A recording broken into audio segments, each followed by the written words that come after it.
Hello YouTube, another week, another YouTube video. So I'm driving down to Kettering, which is a good 3-hour drive away, to watch a client compete in his first ever drug-free bodybuilding show. He's done really well. He's a client that I've coached in the past about 5 years ago. I got a good result, and then he actually went to another coach, which I'm a bit miffed at, to be honest. He was with that other coach for a long time. But at the beginning of this year, he contacted me because he wanted to compete, and I think you're a bit disheartened with something happened. I can't remember what it were. So he's come to me for coaching. But the issue is, in January, he was very, well, I won't say overweight. He'd bulked too much. He was too heavy to start a prep, really. But he wanted to do it, and you know, I put the timeline in place, and I knew that he had to lose a lot of weight in a short period of time. So he's lost like 21 kilogram. He's done amazing. He's not put a foot wrong. You know, you see him going to the gym at 4 in the morning, even earlier before work. You know, such good discipline, and he has pulled the weight off. But yeah, you know, in hindsight, you don't want to get that big. You know, I've done that myself. There's no need to do that.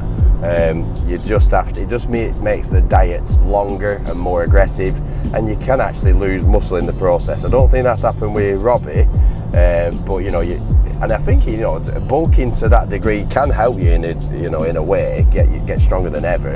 But I've done it myself in one prep, 2022. I got so big in the off season, thinking if I get big and stay big, I'm bound to build some more muscle, which I think I did on my upper body, but my legs in particular faded because, again, it's such a long diet. And yeah, 110 kilogram down to 84 kilogram. It's just stupid, really, and such a long diet, you know. So you don't need to do it for a drug-free bodybuilder, especially as you get older. There's no need to do these crazy bulks. So yeah, driving down to Kettering, I'll document the day out. I'll try and record as much as possible. They normally sell cookies here from the cookie dealer, which I'm looking forward to getting some of them. I got some at last show. I got 5. I ate 3 and left 2 at the venue. I were absolutely gutted. So the topic of today's video is how to stay motivated during a diet. I might have covered this in a previous video, but I think it's an important topic. I think motivation underlies everything, really. Staying motivated is the key. Losing weight, building muscle is a mental challenge more than a physical one. You've got to stay motivated and on track. So there's different ways of staying motivated. Number one, know the reason why you're doing it in the first place. That reason has got to be strong enough for you to stick to it. So common reasons for starting a diet is to look good, feel good, to improve your confidence. But then there's other things which help you tap into a higher level of motivation. Things like bodybuilding preps, which is the ultimate, should be for most people. Like, there's no bigger motivation than knowing that you're going to go on stage in your Speedos being scrutinised. That is like extreme motivation. Photo shoots, hey up, thought motorway were closed there. Photo shoots, holidays, weddings, birthdays, things like that. If you struggle to like identify a reason, maybe wait until something like that. But you know, for a lot of people, just to look good and feel good is the motivator. So just keep thinking long term. The feeling that you'll get when you get the body that you've always wanted. Every day is a good day when you look good and feel good. So that's one way to stay motivated. And then from a coaching perspective, a plan perspective, the training plan has got to be enjoyable. So I'll break it down into training, diet, things. It's got to be enjoyable, something that fits their schedule. So, you know, I give so many training plans to people. It all depends on the preferences. I'm a big fan of really fast workouts at the minute that you don't have to spend hours in the gym. And, you know, it's certainly working for me, and it'll work for everyone. So, yeah, go to a gym that's local as well. So, you know, sometimes if you're struggling for time and motivation and the thought of driving 20 minutes to a gym, you're not going to do it. So for me, I just go to the gym that's 5 minutes away. Yes, there's other gyms nearby that are like 25 minutes, 30 minutes away. But, you know, if I'm busy, which I am, it's a long day out, is that. So I literally just go down road. So go to a gym that you live close to. Make sure the training plan that you're following is enjoyable and that you're progressing with it. And for cardio and things like that, if you enjoy doing cardio, then do it. I know it's not essential. You can certainly make great progress without cardio, but if someone enjoys it and it has a positive knock-on effect for other decisions, then they can certainly do it. And in terms of diet, the diet's got to be enjoyable as well. Nothing too restrictive. You know, I've coached clients that have just had a strict meal plan, which is fine. If you want to stick to that, that's fine. I do that. But I think it's also good to know how to be flexible, because you're more likely to stick to the diet in the long term. Eating the same thing over and over works, but it's boring for a lot of people. So that's why when I get a client, I'll give them a meal plan or 2 or 3, and I can keep sending them, and I assure them and say, well, I can keep doing this if you want, but I want you to learn about flexible dieting as well, so that you're a skilled dieter, so that you can do both. You know, I've seen meal plans from other coaches which give a bit of flexibility, like choose 300 grams of potato, 200 grams of rice, 180 grams of pasta, but I don't like meal plans like that because they're wishy-washy. They don't take into account the differences in protein, fat and carbs in these food groups. They might hit the same carb target, but not the same protein and fat. I had a client sign up yesterday from Turkey of all places, and that will be a challenge because there's a language barrier, but I've figured out a way of doing it. But anyway, he showed me his meal plan. It was something like pick between 140 grams of mackerel, 130 grams of chicken. I just thought, well, straight away, that's rubbish. The mackerel's got miles more fat in it than the chicken. What protein, fat and carbs are you hitting? And he didn't even know. So I just thought, well, it's rubbish. He'll get a result, but not an incredible result. And I've seen coaches again that have done that. Some local coaches to me, they do that, and I see the results, and they're okay. They're not like incredible results, and a lot of them are like a background in steroids. So I think with meal plans like that from coaches like that who have got a background in steroids, the diet plans are wishy-washy, but the heavy hitter is the steroids. They get away with it because they are, just take this. This will cover this crappy diet. So it's my thoughts on that anyway. So yeah, the diet's got to be enjoyable. Be a skilled dieter. Learn how to do both ways. And with my coaching as well, I like to teach people that so that they don't need me.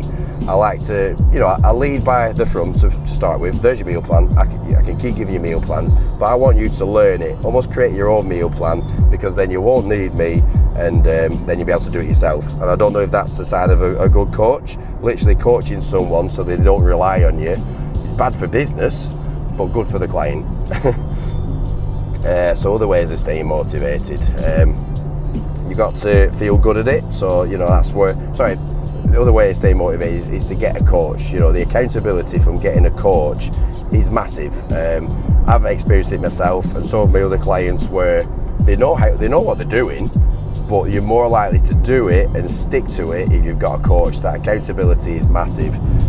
So if you ever struggle it's easy to let yourself down. It's hard to let yourself and a coach down, and that's a big part of when I've had a coach is that I don't want to let them down. I want to impress them. I want to do it for them. I'm a team player. So yeah, if you're struggling, then get a coach, because that can give you a big boost in motivation. So I think that covers the motivation, and ultimately sticking to the plan. One of the best ways of staying motivated, I've always said this, is to actually stick to the plan. If you stick to the plan, you see differences, and then you're more likely to stick to the plan and see differences. So it's a nice cycle. So number one, stick to it. But then the plan has got to be easy to stick to. That's where the coaching comes in. A diet plan that fits their lifestyle, training plan that they enjoy, that they feel good at, and the accountability as well. But a lot of people don't realise that it does require a lot of work from the client. Sometimes people get a coach and they'll be like, right, I've got a coach, who's going to do it for me. I can, the coach provides the plans, you've got to execute. And I've coached a lot of people that have got great results, and at the end of it they've been like, oh, thanks for your help, I couldn't have done it without you. Which could be the case, but they've done 99% of the work, and I'm always like, no, it's all down to you and your hard work that you've done it. So be willing to put in the work. It's not easy. If it was, then everyone would be in shape. Driving down to Kettering, it's a good 3-hour drive, and I've always watched my clients. I mean, I've only ever missed like 2 shows, and the only reason why I missed them, I think one show, I've only missed one show, was that particular client wasn't sticking to the plan. I just thought, well, I'm not going driving across country watching you when I know that you've not been honest with the diet, but that's a different story. But yeah, most of the time I'll have a client that's competing, I'll go and watch them. I do have a client competing in India, so I'm not going to watch him. But yeah, I'll go and watch. I think they've picked me as a coach. I'm honoured that they've picked me as a coach. The least I can do is go and watch them, especially like Robbie, but he's done everything right. I'll go and watch him. And I know some coaches, I'll go to these shows and they coach other bodybuilders, they'll charge their clients for them to go. They'll, you know, a day rate, they'll charge them, their entry ticket, their behind stage passes, everything. Hotel, if they stay, they charge them everything. I'm like, well, that's a bit harsh. I've never done that. Maybe I should. Maybe I'm too nice. But so yeah, driving down to Kettering. I'll document the day. I've got my laptop. I'll try and get most of my check-ins done. I'm going to get there really early actually. So I set off at like 10 to 5. Sorry, 10 to 6. So I'm going to beat all the traffic and hopefully get my check-ins done. Not the busiest day for check-ins today, Saturday. It's just fallen on a quieter day for check-ins. But I'll get all those done and you know, document the day. But yeah, I'll see you there.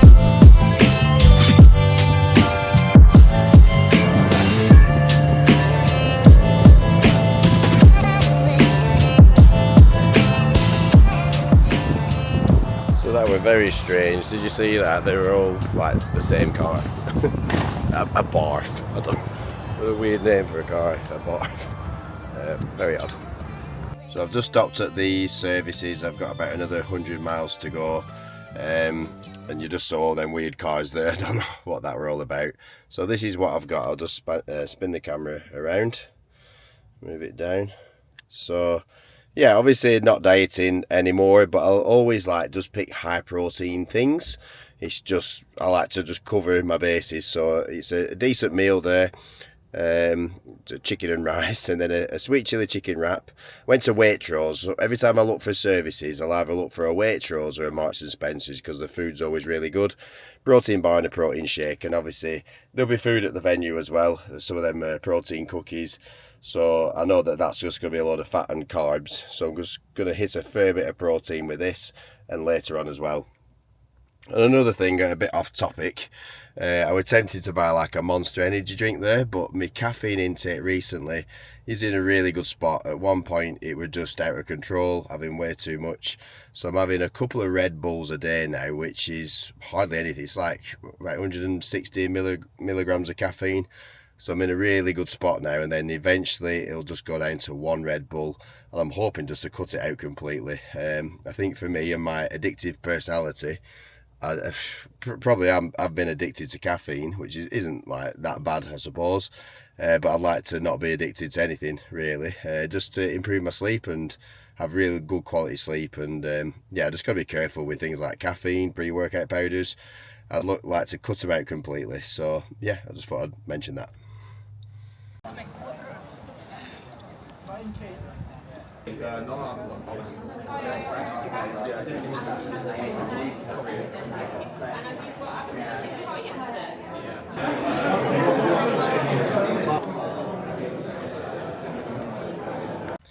So I've just gone in the venue there. My client's on in probably about 30 minutes. So I've just nipped back to the car just to do a couple of check-ins.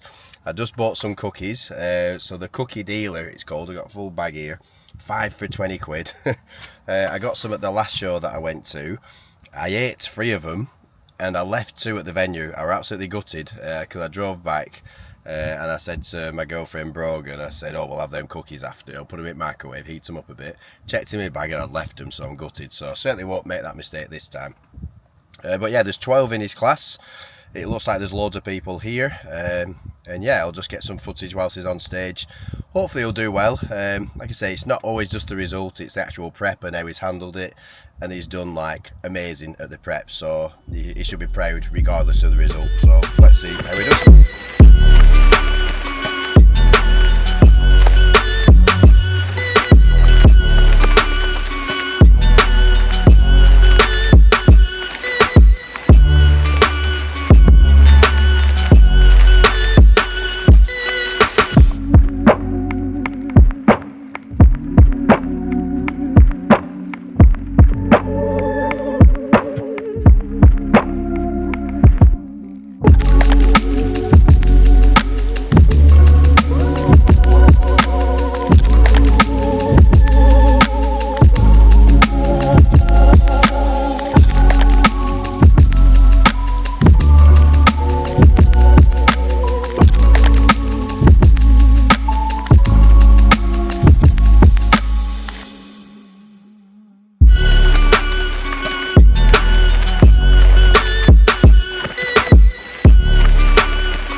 10 people in the category in the end, and he's potentially finished 7th, so they give a top 6 invite to the finals, and I think he came 7th, and it could have gone either way. He had really good conditioning. He was stood right next to the winner, which never helps really.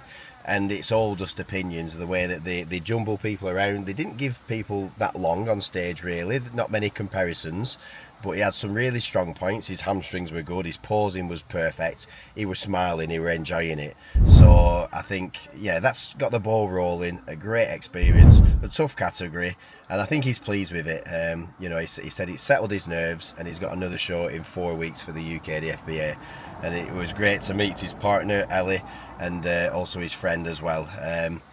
So yeah, like I say, a good day out. I'm just going to do some check-ins now. In terms of Robbie as well, go back to Robbie, really strict at dieting. I mean, he's not put a foot wrong, he's been so committed, and yeah, just give him like 3,500 calories today to enjoy. You can't go too far off the rails post-show because he's got another show to do. You could easily gain weight, you could easily gain 5 kilogram plus in a single night after a bodybuilding show, and then that'll take a good 4 weeks to come off. So he's got to be relatively sensible, which I know he will be.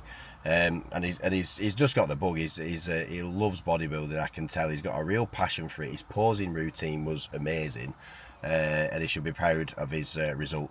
So yeah, I've got a few check-ins to do, obviously, because it's took me 3 hours to get here. A bit behind with check-ins, so I don't like that as well. I mean, I have a policy where I'll always send feedback before 8 p.m, but I don't like being like after 12 o'clock really, because people will be waiting for the check-ins. I always just think they won't be happy with it. So I've got a good few check-ins. I've already done, I think, 4. I've got 1, 2, 3, 4, 5, 6, 7, 8 more to do, and they all take between 15 and 30 minutes, so I could be here for a while. And I've got to drive back hopefully for my daughter's party tea. I've already celebrated a birthday. I might miss the tea today, and then when I get back I'm actually going out for a curry, if all goes to plan, with an old friend of mine. So it's an action-packed day, lots of travelling.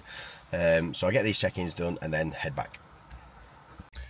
So a bit of drama there. I'm just doing my check-ins in the car and my internet is just terrible, so I've had to quickly find a Starbucks, and I found one just round the corner, so it's not too bad. So I just got to Starbucks and I've got my strawberries and cream frappuccino. So it's a completely different drink to what I'd normally drink when I'm dieting. It's always a black coffee, and they used to always just joke with me when I used to go to Starbucks a lot to do my check-ins. They know exactly when I'm dieting and when I'm not, because I just go all out when I'm not. So this is it.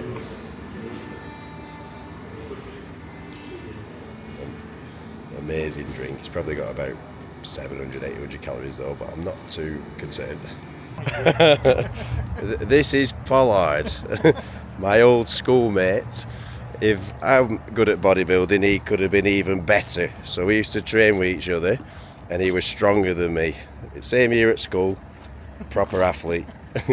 So I've just dropped him off a really good meal at Kebabish, my favourite restaurant in the world. And it was good to see him. I've not seen Pollard for a long time. Best mates growing up, and then we didn't see each other for a long time, especially whilst I was smoking. But it's good just to meet each other now and again. So I've just nipped to Tesco. I'm going to get a milkshake. I'll wrap up the video. Again, I covered how to stay motivated during a diet, and it was really good to see my client compete for the first time, and looking forward to seeing him on stage again in 4 weeks. I'll probably record that day as well. But yeah, thanks for watching along.